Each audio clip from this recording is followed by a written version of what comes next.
Fernandezekin hasi zen, lehen urten 1.000-eko irabazlea izan zen eta egun horretan ezagutu gendun, ondoero eginan lehenengo egunetikan.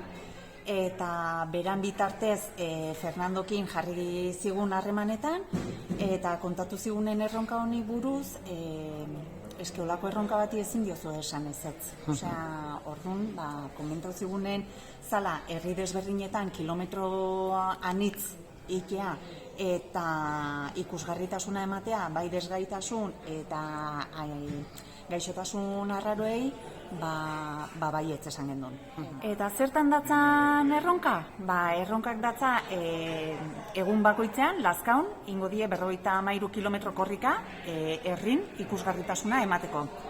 Eta dirua biltzen dana izango da kamiseten bidez, salgai jarriko diela 12 eurotan, kontu korrontea ere jarriko da web horrian eta jarriko die, eta gero bakoitzek baita, egun berdinean, bakoitzek edo nau dezakez, eta itxulapiku jarriko die, eta edo kontu korrentetan, dirue esan, erronkari buruz dala, eta bai behaseinen ere berdina izango da, eta modu berdinean funtzionauko dugu bai herri baten eta bai besten, eta gero dirue behin gastu guztik ordaindutakoon eta sobreran dagoen dirua, erabaki da bakuntzaren zuzendaritzari esker, erabaki da egingo dala Gipuzkoako esklerosi ahenikoitzari emango zaiola.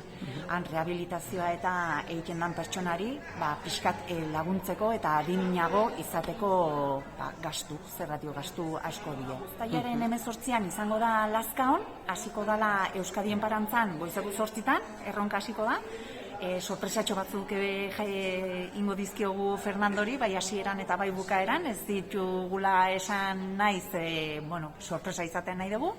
Eta gero uztailaren 19an izango da baita behaseinen, baita ere hasiko dela goizeko 8 eta bukaera bietan bataz bestekoa izango da eguerdiko ordu bitan. Baita ere eskatu nahi da, bolondresa izan nahi duen edozein pertsona ere ongi etorri izango dela, bai egun berdinean, edo aurretikan jartzeko kontaktuan gurekin, edo nahi duten bezala, baino bai ez, esku guztiak ondo etortzen dira, laguntza guztia ondo etortzen da.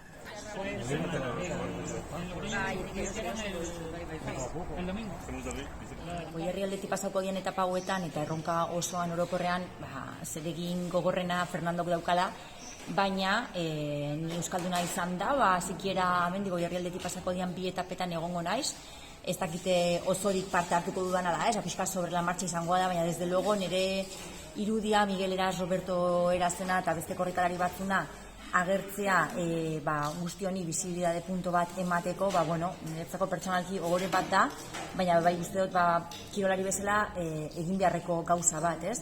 Heltzen da momentu bat, nahin bat lasterketa irabazita ere, baina ez tezula poza bide hortatik topatzen, eta gainera konturatzen zea, batzutan kisatzen gara txorrada batzugatxik, eta benetan beharra daukaten familia batzuk darela hor, gaixotasun baten aurrean darenak, finantzak eta behar dutenak, investigazioa, eta komeni dala danon artean bultzada bat ematea gaixotasun horri bizibilidadea emateko, eta hortarako balio baldin badu nire irudiak, ni pozik.